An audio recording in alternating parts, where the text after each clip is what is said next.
দেশের আলোচিত এবং সমালোচিত নারী উদ্যোক্তা রুবায়াত ফাতেমা তনি, যাকে ফেসবুকে লাইভে নানা রকম অশ্লীল অঙ্গভঙ্গি এবং নোংরা বাক্যবাণে মুখরিত হতে দেখা যায়। প্রথম স্বামীর সঙ্গে বনিবনা না হওয়ায় বিচ্ছেদে যান তনি, আর তারপর তার থেকে 28 বছরের বড় শাহাদাত হোসেনকে পটিয়ে বিয়ে করেন তনি।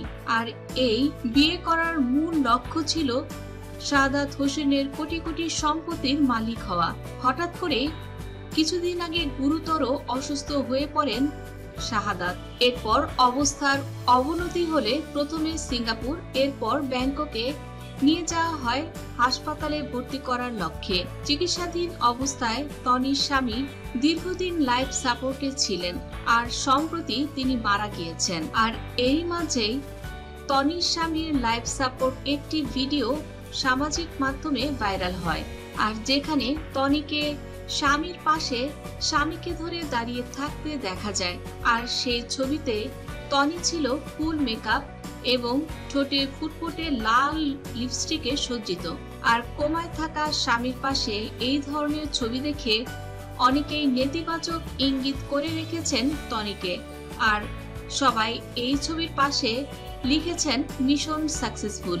আর সবাই বলছে শাহাদাত হোসেনের বিপুল সম্পত্তির মালিক হয়ে গেলেন এবার তনি। তবে এই বিষয়টি নিয়ে তনি এবার তার ভেরিফাইড ফেসবুকে তীব্র প্রতিক্রিয়া দেখিয়েছেন। এমন ধরনের অপপ্রচারের সমালোচনার জবাব দিয়ে তনি লেখেন, মিশন সাকসেসফুল।